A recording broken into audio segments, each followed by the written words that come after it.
Doy la bienvenida a nuestra primera ponente, que es Rocío Calvo, que es una neuropediatra, trabaja en el Hospital Regional de Málaga y lleva 14 años ejerciendo la neuropediatría y en particular, bueno, tiene un foco muy grande en las epilepsias infantiles y en enfermedades raras, ¿no? En epilepsias refractarias y difíciles. Así que os la dejo con vosotros. Aquí tenéis a Rocío Calvo y todo tuyo, Rocío. Bienvenido también. Muchas gracias. Estupenda presentación.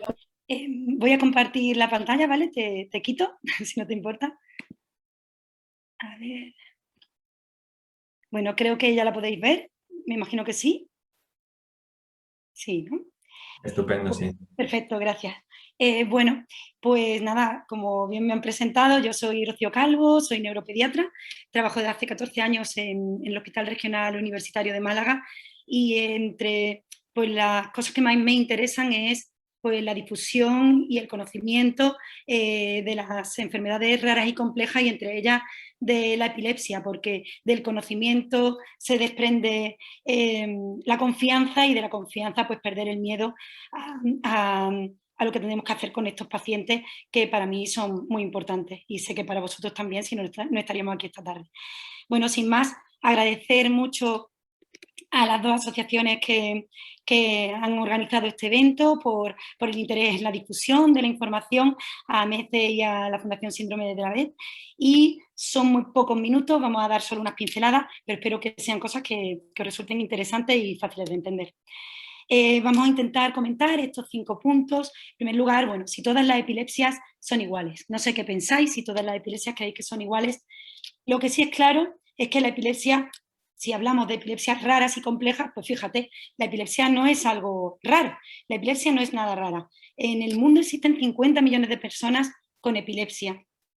Si hablamos de España, en España hay un total de unas 700.000 personas con epilepsia, casi 20 de 25.000 casos nuevos al año. Y aunque muchas de ellas son epilepsias focales, que responden bien al tratamiento, pero bueno, es un porcentaje realmente nada desdeñable y una enfermedad crónica a la que conocemos poco para la importancia que tiene en la sociedad. Y no solo eso, sino que hablamos de que la epilepsia no es rara, cuando realmente la epilepsia no es rara es en la infancia, porque si vemos aquí en este gráfico, los grandes focos o los grandes picos de incidencia de las epilepsias, de todo tipo de epilepsias y especialmente de la rara y compleja, están en los primeros años de la vida y en la adultez o en el anciano.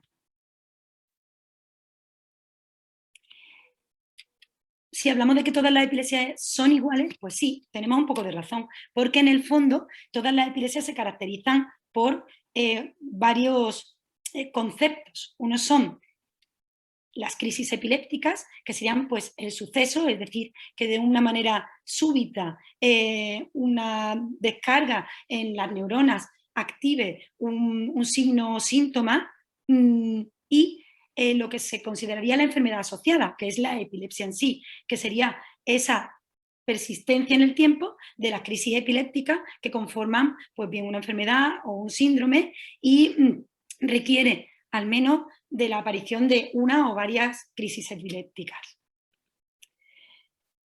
La definición de epilepsia según la ILAE, que es la Liga Internacional de la Epilepsia, que es la que define estos conceptos, debería ser que un paciente tuviera más de 2 crisis separadas más de 24 horas o que el paciente tuviera crisis no provocadas o reflejas, no provocadas quiere decir que no sean causadas por fiebre o que no sea causada por un traumatismo y una gran probabilidad de presentar más, o que el paciente tenga diagnosticado un síndrome epiléptico. ¿Cuándo creemos que una epilepsia está resuelta? Lo que siempre esperamos, lo que siempre tenemos en nuestra mente cuando tenemos un paciente o un compañero o un familiar con epilepsia. Pues decimos que la epilepsia desaparece cuando no se han tenido crisis en 10 años o cuando la persona no ha necesitado medicación durante 5. También son iguales en otras características, tanto las epilepsias simples como las complejas, como las epilepsias de poca incidencia o raras, todas producen en el momento del diagnóstico y muchas durante todo su seguimiento una serie de falsos mitos, hay un gran desconocimiento en todos los ámbitos, en el ámbito escolar, por supuesto, hay un gran desconocimiento de qué es la epilepsia, de qué hay que hacer con ella, de cómo son los pacientes epilépticos. También Hay una gran ansiedad familiar, hay muchos estigmas para estos pacientes, estigmas sociales, estigmas escolares, estigmas debido a la propia enfermedad, y también hay una morbimortalidad alta, muchas veces por síntomas o signos asociados, afectación de otros órganos o otra patología asociada, y también pues, por el absentismo laboral o escolar que ocasionan las crisis o por posibles lesiones asociadas a las mismas. Además, también son muy parecidas porque en el fondo la epilepsia supone un gasto sanitario y un consumo de recursos muy importante. Entre las consultas, por ejemplo, en la consulta de neuropediatría suponen, pues, puede ser casi el 30% de las consultas en el pediatra y muchas de las consultas y necesidad de servicios de urgencia. Además, tiene un gran impacto en la vida del individuo económico, familiar, emocional y del control o mal control de crisis. Todas estas características que se suman en todas las epilepsias se hacen aún más extremas cuando hablamos de epilepsias raras o complejas. Pero bueno, tampoco todas las epilepsias son iguales. ¿Por qué? Bueno, pues porque todas, muchas son epilepsias de buen control, son epilepsias focales, que se controlan con un solo fármaco, algunas en la madurez desaparecen, sobre todo en los niños, y algunas no dan problemas escolares, no dan problemas cognitivos y no dan problemas comportamentales. Los pacientes epilépticos no tienen por qué tener discapacidad o no tienen por qué tener problemas de conducta. Muchas veces estos problemas cognitivos, de conducta o de otro tipo vienen asociados a la necesidad de mucha terapia farmacológica, también al debut precoz de las crisis epilépticas y en otras ocasiones en sí el tipo de epilepsia que está ocasionando las crisis. Pero cuando hablamos de epilepsias raras y epilepsias complejas, hablamos de un grupo de epilepsias que pertenecen a una minoría. ¿Qué consideramos enfermedad rara? Bueno, pues en Europa se considera enfermedad rara a los pacientes que tienen una enfermedad que supone un caso por cada 2.000 personas. Por tanto, una enfermedad rara en toda Europa será la que no afecta a más de 227.000 personas, que no son pocas personas. Además, se estima que existen entre 7.000 y 8.000 enfermedades raras que afectan a un 6 o 7% de la población general, por ejemplo, en la Unión Europea, lo que supone un número de personas bastante extremo. En España, pues entre 2,5 y 3 millones de personas tienen alguna enfermedad rara. Así que, si lo pensamos, pues no es tan raro tener una enfermedad rara. Y muchas de ellas tienen clínica neurológica, sobre todo epilepsia. La epilepsia se va a dar en enfermedades raras que cursan como epilepsia como parte de su enfermedad o de su síndrome, o otros pacientes que tendrán unas epilepsias o una encefalopatía epiléptica de baja prevalencia. Entre los primeros serán, por ejemplo, pacientes con enfermedades cromosómicas o genéticas que como parte de la forma de presentarse su enfermedad tienen epilepsia, y otras serán esos síndromes epilépticos de baja incidencia como el síndrome de Lennox, el síndrome de Dravet y otras encefalopatías.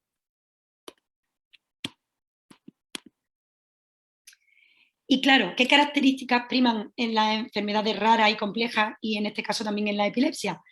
Tienen una baja frecuencia, una gran dispersión geográfica de los pacientes que la padecen, un curso crónico, lo que supone un alto coste familiar, social y sanitario, muchas conllevan discapacidad de varios tipos, por lo que limitan la vida diaria.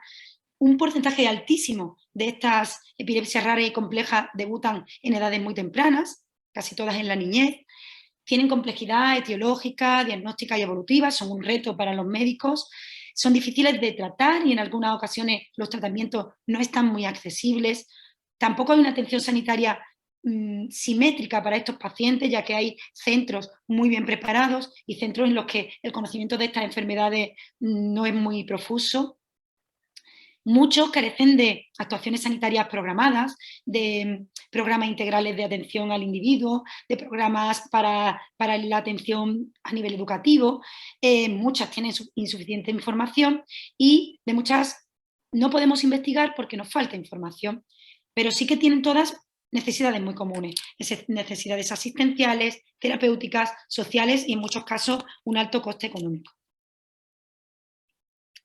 Bueno, Y pasamos a la segunda pregunta. ¿Qué nos puede hacer pensar que alguien que tenemos cerca, nuestro hijo o nuestro alumno, tiene una epilepsia rara o compleja? Bueno, pues existen una serie de signos de alarma, estos quizás son los que yo considero que pueden ser, para considerar que una epilepsia será rara o compleja. Generalmente son epilepsias de inicio muy precoz, sobre todo en menores de 3 años. Es lo más frecuente, que las primeras crisis tengan lugar por debajo de 3 años. Suelen tener múltiples tipos de crisis. No es solo un tipo de crisis focales, generalizadas, sino que el paciente muchas veces simultáneamente y otras veces a lo largo de su evolución va a presentar diferentes tipos de crisis, lo que hace un poco difícil tanto el tratamiento como el enfoque de familiares, de compañeros o incluso de los propios sanitarios. En muchas ocasiones asocian otra patología, tienen trastornos asociados, muy bien, a veces afectaciones neurológicas, alteraciones en el neurodesarrollo, autismo, parálisis cerebral infantil o trastorno motor. Otras veces asocian enfermedades multisistémicas con afectación cardíaca, digestiva, renal, y otras veces lo que más frecuente tienen es que los síntomas de las que van a ser raras y complejas persisten a pesar del tratamiento inicial y de las investigaciones usuales que se realizan en un primer momento. ¿Y por qué nos interesa saber si esta epilepsia es rara y compleja? Porque generalmente este tipo de epilepsia conforman lo que se considera una encefalopatía epiléptica o del desarrollo. Aquí hay que diferenciar entre las encefalopatías evolutivas o del desarrollo, que serían las que eminentemente afectan a las áreas propias del desarrollo, es decir, al motor, a la motórica fina, a la conducta o al lenguaje. Las encefalopatías que son eminentemente epilépticas, que son individuos que tienen más o menos densidad de crisis, pero mantienen un nivel intelectual, social, cognitivo estable, y la combinación de ambas en las que no se sabe muy bien qué tiene más importancia. Esas serían la encefalopatía epiléptica y del desarrollo. En ellas hay que tener muy en cuenta que se considera que quizás las descargas interictales y la propia densidad de crisis pueden favorecer el deterioro del paciente, y quizá en estas tendremos que ser especialmente agresivos con los tratamientos para intentar controlar la epilepsia y hacer al individuo llevar una vida más estable. En muchas ocasiones el control de crisis supone también un problema, por lo que habrá que hacer un balance entre el tratamiento que usamos y el resultado que queremos obtener para que el paciente tenga la mejor calidad de vida, tanto él como su familia. Parece, y eso cada vez lo tenemos más claro, que las encefalopatías epilépticas de este tipo, edad dependiente, tienen un componente de agresividad, tanto con el componente ictal, que es el momento de la crisis, como con el componente interictal. Es decir, la epilepsia puede en sí interferir y comprometer la maduración cerebral fisiológica del individuo, y esto a la larga se va a ver en alteraciones en el comportamiento evolutivo del paciente. Bueno, y siguiendo haciendo preguntas, bueno, si la epilepsia es rara y es compleja, ¿sabré alguna vez la causa? Esta inquietud pues la tienen todos los pacientes y también lo tenemos los profesionales que trabajamos con ellos. Bueno, lo muy importante y en lo que podemos colaborar muchos de los que estamos aquí en esta charla de hoy es en la definición clara de los eventos críticos. Tenemos que ser conscientes de que tenemos compañeros, familiares o pacientes o alumnos que pueden estar presentando crisis. Y tenemos que saber si esas crisis son de inicio focal, de inicio generalizado, ¿sí? Intentar diferenciar si son mioclonias, saber cuánto tiempo dura el evento, si el paciente se desconecta, si hay algún detonante que lo favorezca, si pierde el tono, si relaja los esfínteres. Yo sé que esto es muy difícil, pero definir eso va a permitir definir el tipo de crisis, con ello definir la epilepsia, y eso sumado a la comorbilidad nos va a permitir definir el síndrome epiléptico. ¿Qué nos puede ayudar con esto? Pues algo tan fácil como grabar los episodios. Es difícil, estás impresionado, cuesta trabajo, pero la verdad es que es una gran ayuda para poder definir claramente qué tipo de crisis está presentando el paciente, si son crisis epilépticas, si son crisis de otro tipo que se pueden asociar en estos pacientes, y con ello poder guiar un poco para encontrar el diagnóstico. Porque el diagnóstico en estas patologías muchas veces es fácil, pero otras veces no es nada fácil. El diagnóstico puede ser de múltiples orígenes, genético, de origen metabólico, y estas tienen mucha importancia porque algunas van a ser patologías tratables, simplemente con una dieta o con alguna vitamina, por lo tanto habría que descartar las de origen metabólico. Puede ser de origen estructural, en algunas ocasiones muy importante la neuroimagen, y localizar un foco que quizá pudiera ser operable, por ejemplo. Algunas son de origen infeccioso, después de un cuadro infeccioso, de algunas patologías concretas como la malaria, el citomegalovirus. Algunas son de origen inmune. Actualmente está muy de moda, no de moda, sino que se está conociendo cada vez mejor el origen autoinmune de algunas de las epilepsias que antes quedaban como epilepsias idiopáticas o de origen desconocido. Pero a pesar de saber todo esto, todavía tenemos un alto porcentaje de epilepsias desconocidas.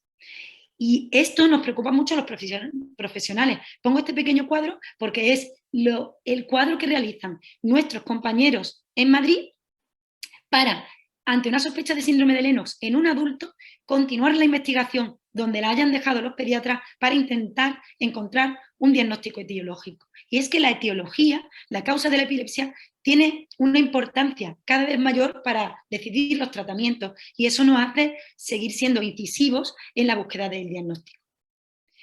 Pero bueno, no todo va a ser mala noticia. Hay grandes esperanzas y grandes retos en el diagnóstico actual de la epilepsia. Cada vez tenemos mejores técnicas de neuroimagen. Por ejemplo, aquí podemos ver una técnica de tractografía que permite ver cómo descienden todas las fibras nerviosas a través del sistema nervioso y cómo se conforman las redes neuronales. También tenemos cada vez más conocimientos a nivel genético, con cada vez más capacidad para ahondar en el genoma. También tenemos cada vez la capacidad de diagnosticar más precozmente algunas patologías, como se puede hacer con la prueba del talón en algunos síndromes de origen metabólico. Cada vez tenemos más especialización y más conocimiento en los centros hospitalarios, y cada vez tenemos mejores oportunidades para tratar en red, para conocer casos de manera a través de internet, a través de grupos, a través de contactos, lo que hace pues estar más unidos y poder trabajar en equipo, incluso a distancia. Además, hay avances que nos dan alas, como hemos dicho. Bueno, los avances genéticos son increíbles. Cada año tenemos que estudiarnos un montón de nuevos genes que pueden dar, por ejemplo, encefalopatías epilépticas. Y esto en algunos casos sirve para guiar también el tratamiento. Y también vemos cada vez y comprendemos mejor la importancia del diagnóstico precoz. Por un lado, para la familia, a la hora de decidir tener nuevo hijo, a la hora de la integración y de evitar la odisea diagnóstica para los padres, la incertidumbre, como para los profesionales, porque nos va a permitir tratar de manera multidisciplinar, elegir el fármaco, quitarnos incertidumbres y dudas, y también ahorrar tiempo, porque en estos casos también el tiempo es cerebro. Nos podemos preguntar, y bueno, ya que tengo una enfermedad tan rara, una enfermedad tan compleja, ¿existen tratamientos posibles? Pues bueno, el manejo del tratamiento de la epilepsia siempre busca controlar la frecuencia de crisis, reducir la gravedad de las mismas, conseguir las mínimas consecuencias, es decir, que nuestros tratamientos utilicemos la mínima dosis eficaz con los mínimos efectos adversos, y también controlar la duración de los eventos, del evento crítico, del evento postcrítico, y acortar los tiempos de episodios de muchas crisis, ¿no? Que algunos pacientes tienen como brotes, intentar reducir esos brotes. El tratamiento ideal intenta producir o facilitar que el paciente tenga el menor número de crisis, el menor número de fármacos, el menor número de efectos adversos, el menor posible de analíticas, el mejor rendimiento neurocognitivo, el mejor patrón de conducta y la mejor calidad de vida. Y eso, bueno, no es fácil, pero cada vez tenemos más farmacopea, más capacidades, hay grande avance en la medicina personalizada, hay muchas publicaciones nuevas, hay muchos ensayos clínicos, y además tenemos alternativas terapéuticas, terapias inmunomoduladoras cuando sospechemos un origen autoinmune, la dieta cetogénica, la cirugía de la epilepsia, otras dianas que van surgiendo, y también tratar los procesos asociados, como por ejemplo, cada vez es más evidente que mejorar el sueño de los pacientes, mejorar sus trastornos conductuales, mejorar su entorno, va a controlar también parte de las crisis. Rocío, solamente para decirte que no seas tengo tiempo. consciente de la hora y dejar un tiempito para preguntas. Vale, pues nada, bueno, que tenemos alternativas también como el Bucolan, que nos permite atender mejor a los pacientes, y bueno, que tenemos que enfocarlo desde todos los ámbitos. Y bueno, no quería decir nada más, que es muy importante el trabajo multidisciplinar y el apoyo con la familia, y nada más. Si alguien quiere preguntar algo, pues aquí estoy. Bueno, muchísimas gracias por la charla. Voy a preguntaros a los que estáis aquí al otro lado si os ha gustado la charla de la doctora Calvo. A ver, dejádmelo por aquí en comentarios, dejádnoslo a ver si os ha gustado o no. Y perfecto, sí, sí, claro que sí. Acordaros dos cositas. Antes de hacerte la pregunta, Rocío, os digo a todos los que estáis ahí dos cosas. Que cuando comentéis, acordaos de cambiar en la flechita que tenéis arriba de todos los panelistas a todos los panelistas y participantes para que os puedan leer todos los demás participantes del webinar. Y la segunda es que hagáis preguntas, que esto es para vosotros y para cualquier pregunta que tengáis, tenemos a los panelistas encantados de responderos, así que sección de preguntas y respuestas. Rocío, te hago una preguntita muy interesante que ha llegado y es de Laura, que dice que tiene un alumno con síndrome de Dravet y aunque ella tiene una crisis tónico-clónica muy de vez en cuando lleva unos meses desarrollando unas crisis de ausencias, ahora mismo lleva unos meses desarrollando unas crisis de ausencias que cursan cuando lo llevan al cambiador. Duran unos segundos, con dilatación de pupilas y apnea. Y han pasado de ser 1 o 2 veces a la semana a 4 o 5 veces al día. Y te pregunta si es algo que debería tratarse o al no ser mioclónicas no precisan mayor tratamiento del habitual. Bueno, yo creo que cuando en un paciente epiléptico hay un cambio evidente en la semiología y en las frecuencias de crisis, es muy importante reanalizar. Entre otras cosas porque tanto el Dravet como otros síndromes epilépticos de la infancia son síndromes evolutivos, en los que el tipo de crisis no tiene por qué ser la misma durante toda la evolución. Y eso hace también que haya que replantearse los tratamientos a veces y que haya que reconducir las dosis, el tipo de terapia, los horarios o quizá alguna otra cosa, ¿no? Yo creo que evidentemente este paciente tiene que consultar, sobre todo si hay además un elemento de apnea, de cese de respiración durante la crisis, pues hay que quizá reevaluar el tratamiento, hacer un electro y considerar otras posibles terapias o subir la dosis de las que tenga. Eso depende un poco de su especialista, pero desde luego debería consultar porque es un cambio muy evidente, ¿no? Muy bien, muchísimas gracias por la respuesta. Te hago otra preguntita. Ha habido dos preguntas en concreto bueno, trataban sobre el origen de las epilepsias o un origen de epilepsias bueno, esta pregunta es si se sabe si hay alguna relación con alimentos transgénicos. La anterior era sobre vacunas y alguna relación con las vacunas.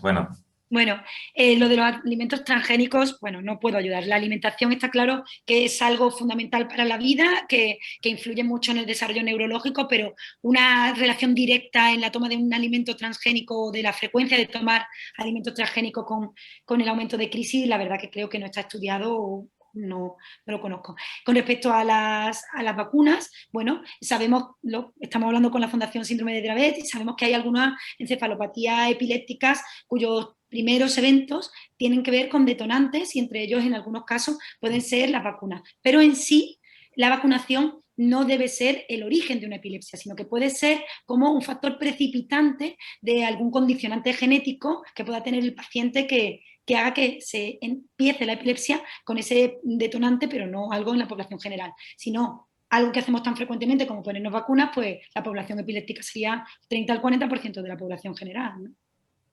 Estupendo. Bueno, muchísimas gracias por esta respuesta. Gracias. Unidme, por favor, en darle las gracias a la doctora Calvo y nos vamos a ver otra vez en un ratín en la mesa redonda. Así que, bueno, mil gracias y súper interesante. Venga, hasta luego.